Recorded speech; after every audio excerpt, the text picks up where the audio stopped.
Hello YouTube, it's Bethany from Madeline Jean Antiques and Restoration.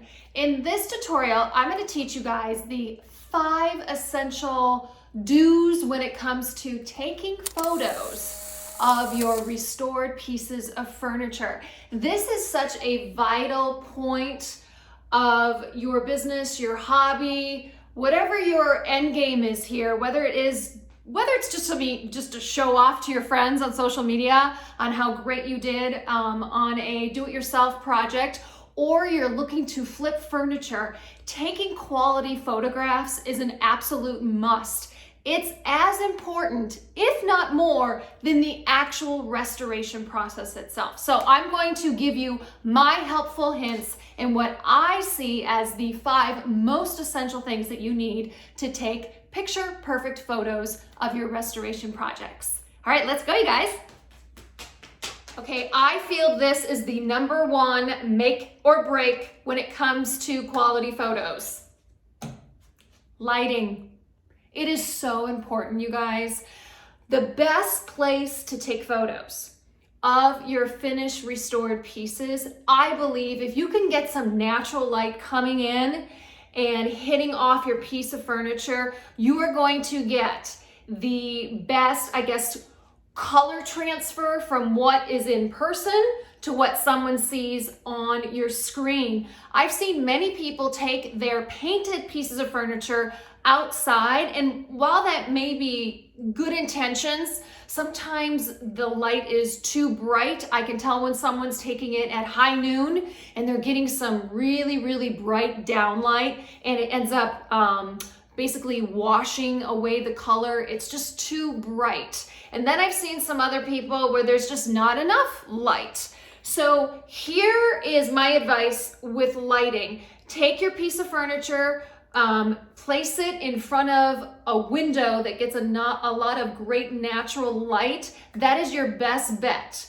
If you don't have that available to you, then I would invest in a quality ring light.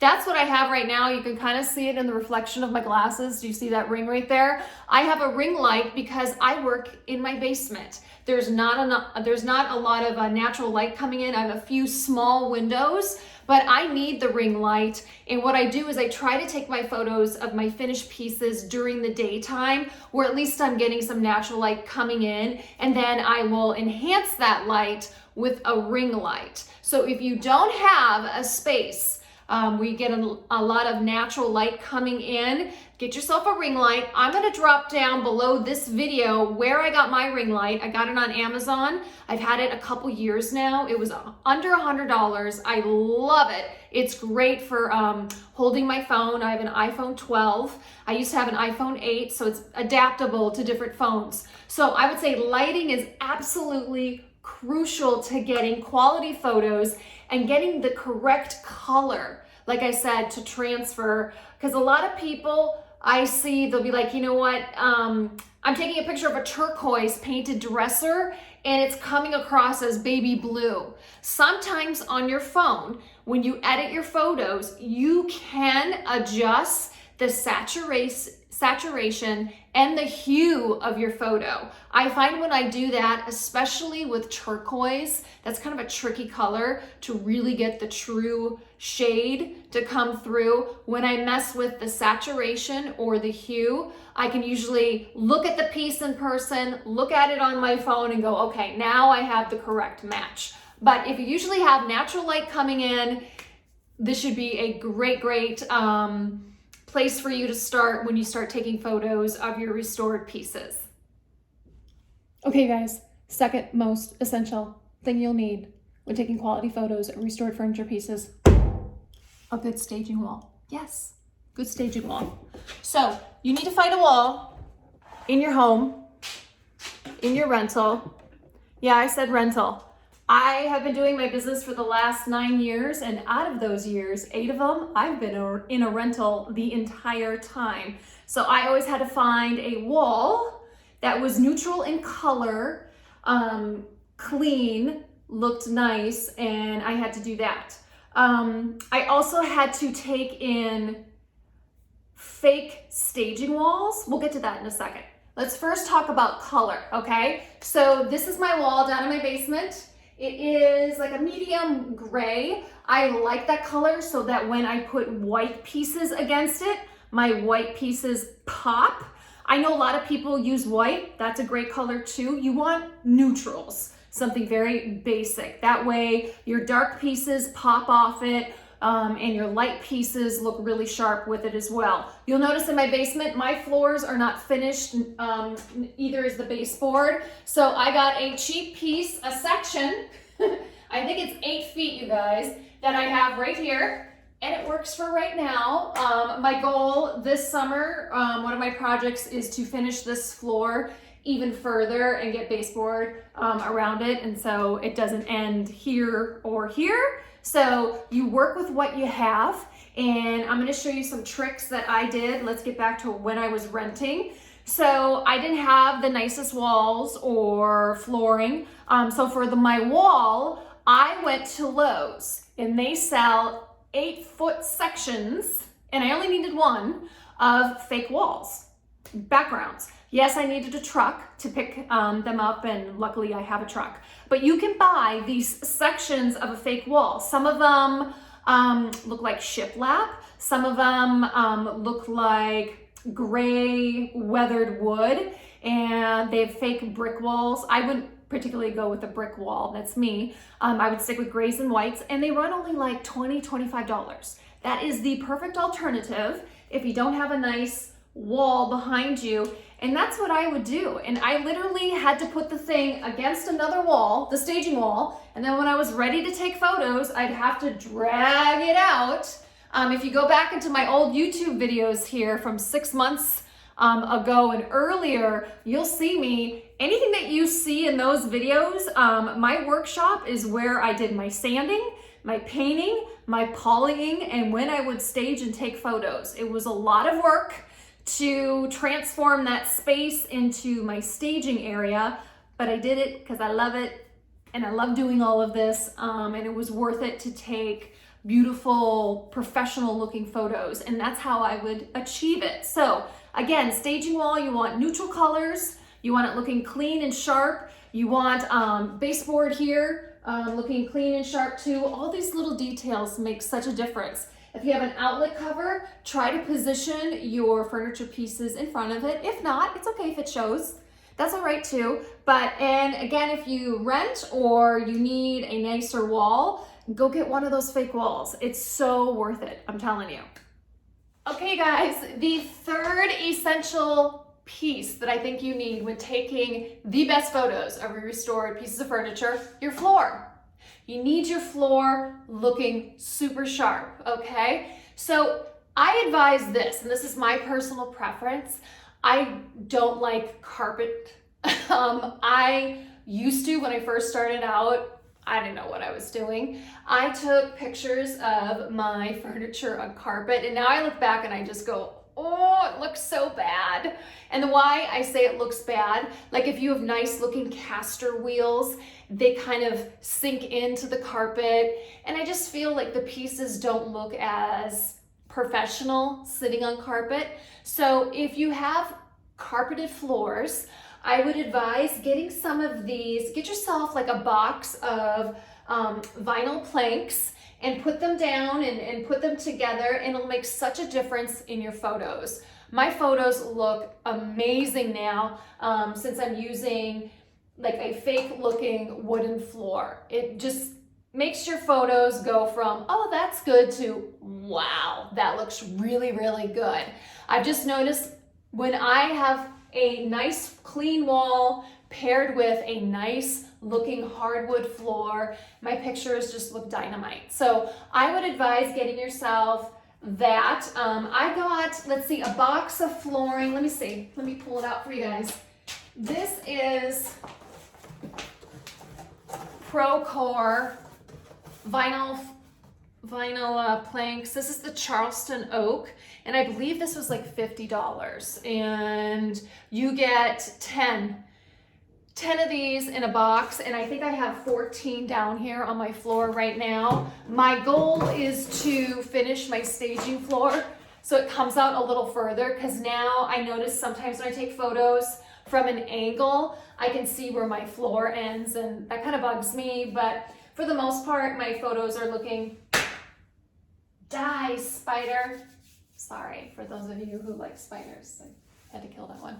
I find that my photos look, they look good, but I want them to look even better. So I definitely want to finish like putting some baseboard along this wall and along this wall and kind of bring my floor out this way. So I'm so lucky now to have space in my basement that I can just dedicate to taking photos of my furniture.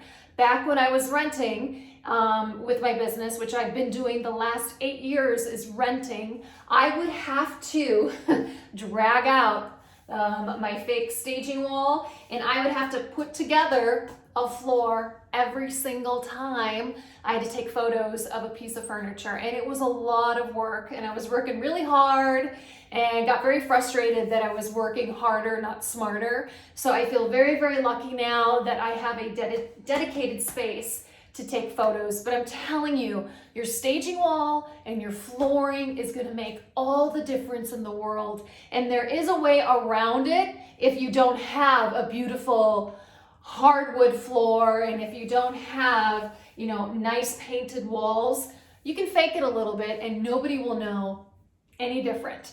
What I would advise against, I should have brought this up with the backdrop with the wall. I've noticed this too. So my biggest pet peeves, what I see with people taking photos, I hate carpeted floors.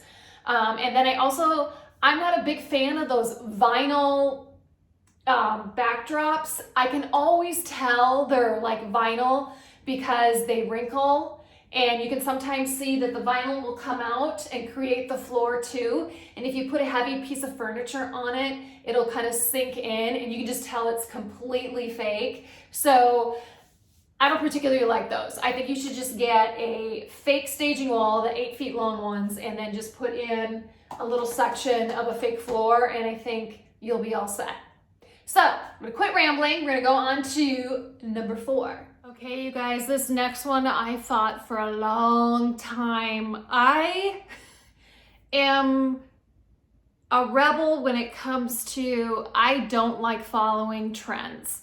It's just, I've always been this one that kind of just beats to my own drum. What everybody else is doing, I want to be doing the exact opposite. It's just, I just don't like following what the crowd does. So for the longest time, I didn't do this, and I fought it and I fought it, and I finally was like, all right, fine, I'll do it. I'll do one piece. And I found that my piece sold really quick. And then I was like, all right, I'll do it with my next piece. And that one sold quick too. And then I liked how my photos looked better. I'm talking about staging your restored pieces of furniture. And I've come to enjoy the process because I get to be creative and I get to decorate, and I love all those things. And it's so important when you finish a piece of furniture to stage it and make it look beautiful with decorations and a picture above it, and maybe a vase with flowers and something decorative on top. You don't want to do too much and you don't want to do too little. So if you don't know how to stage, my best advice would be get on Pinterest, go on Etsy and look, put in painted furniture, and then just look and see how people stage. You'll get a feel of what looks good or looks best. You want it to be clean. You don't want it to be cluttered too much on top. I usually put like 3 items on top of my pieces of furniture or less. And I like to get really pretty pictures. And you don't have to spend a lot of money on staging items. So first off, I'm a big proponent of, if you can save money, save money. Just look around your house, look at how you have your living room decorated or your dining room, and take items from there first and work with those. And then I'm always in thrift stores, and so I've just picked up things along the way, just like, I call them like my staple staging items. Like I always want pretty vases, fake flowers, Oil paintings are great to pick up. I mean, check out this one. I got this one, I believe it was $8 at the Goodwill, and it's a real oil painting, and it's gorgeous. It's one of my favorite ones. So get yourself some really pretty paintings, or like these canvas wrapped. I got this one at Hobby Lobby, and it was on sale, and I think it was like around $20. So I do a lot of like nautical beachy type furniture, and so I knew I needed something with like the ocean, the seaside. So that's why I picked up this one for those type of pieces. And you'll find as you go on, you'll have like certain staple items for like, when I do a white painted piece of furniture, I may want something colorful on top to make your eyes get drawn into, you know, bright yellow flowers on the top, and then like a white dresser. I pick up a lot of mixtures of gold accent pieces with like wood in them. That's what I love about this. I got this at Home Goods. Isn't this cute? I love this.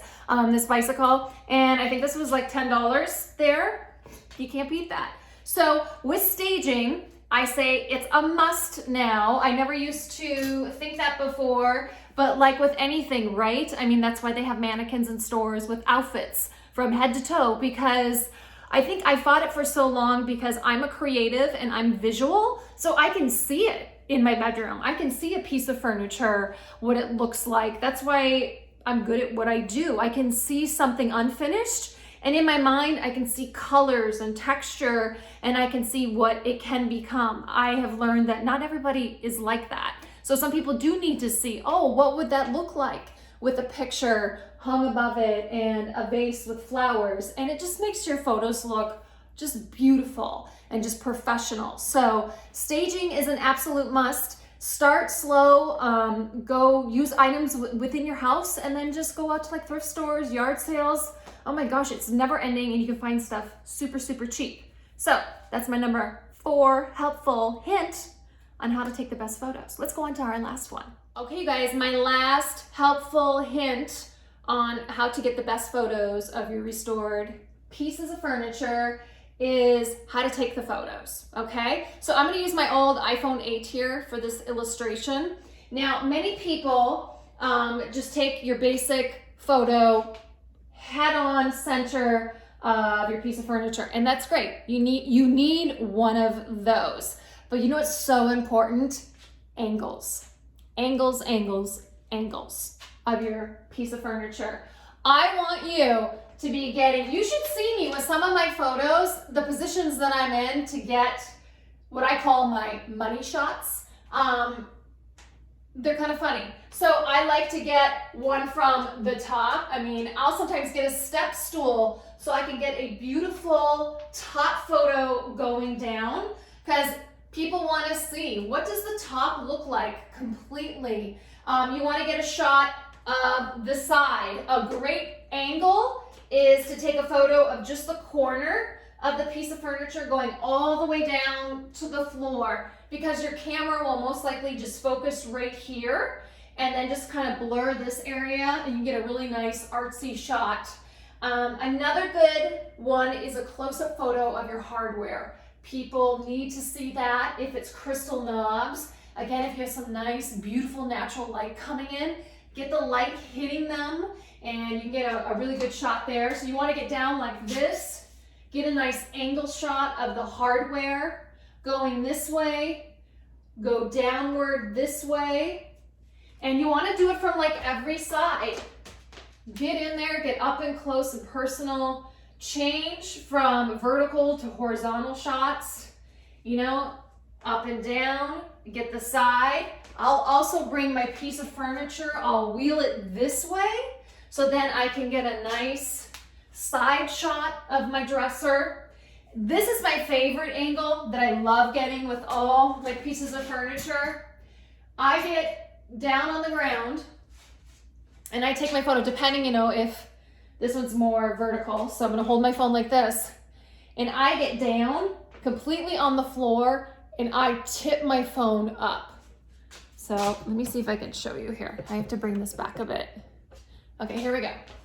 So I will get down here like this, and kind of do an upward photo, and it always gets usually the most likes on social media when I go with that angle. So it's really important also to pull out the drawers, get a shot of what the inside of the drawers look like. The sides on this piece are stenciled, so I made sure I got a shot of the drawers being stenciled on the inside. And I would say take a ton of photos, okay? And then you want to go in and you want to probably get it down to, I know in Facebook Marketplace, they only let you upload 10 photos. Keep that in mind. Craigslist lets you upload 24 photos. Keep that in mind. Facebook, if you have your own business Facebook page, you can upload as many photos as you want. And I go overboard, I'll be honest with you, because I really want to get people to have a feel of the piece of furniture. So I just take a ton of angles, and sometimes I use different staging items. Like sometimes I can't choose between some items, so I'll take like 2 different sets of photos. So you really want to, it's really important, angles are really important. Just don't do the boring, straight on center. Get creative, you know, from the top, from the bottom, from the side. Get, you know, all these different angles, get some artsy shots, and you will find your pieces of furniture will sell faster that way. Okay, you guys, that concludes this tutorial on how to take the best photos of your restored pieces of furniture. If you liked this tutorial, give it a like. If you're new to my channel, welcome. My name's Bethany. I run Madeline Jean Antiques Restoration. It's a very small business. It's just me doing everything. I am a single mom to 2 kids, and I do this full time, and I absolutely love it. And I started my YouTube channel in the hopes of helping others who are just starting out or do this as a hobby, or they're just wanting to do one piece of furniture and they want to learn how to do it. So I share tips and tricks from all aspects of my business, from restoring the furniture to things like this, how to stage and take photos of your furniture. So if you'd like to, you can subscribe. The button is in the lower right hand corner. You can't miss it. Just click on that, and then you'll get notifications every time I upload a video. If you are already subscribed, thank you. You guys, I am almost up to 9,000 subscribers. That's insane to me. So I'm so happy about that. So thank you so much for continuing to follow me in my journey with my business. You guys can also find me on social media. You can find me on Instagram, and that's here at Bethany.Yusuf. And I post a lot of my projects there and a lot of funny videos of our little Chihuahua Biscuit and my kids. And you guys can also follow me here. Boop, that's Facebook. That is my business page. There I post like all my before and after photos, my in-process photos of what I'm doing. That's Madeline Jean Antiques and Restoration. I don't even know if I said that. I start to talk fast because I want to wrap this up because I have a habit of talking too much. So that's Facebook. And then I recently joined TikTok, even though I'm over 40. That's okay, right? So I'm on TikTok as well, and you can find me there. I believe that's also Bethany.Yusuf. I have to double check that, but I'm having a lot of fun on there, and I'm doing a lot of funny videos, but also incorporating my business as well. So I will wrap this up, and thank you again for watching, and I'll be back soon. Bye, guys.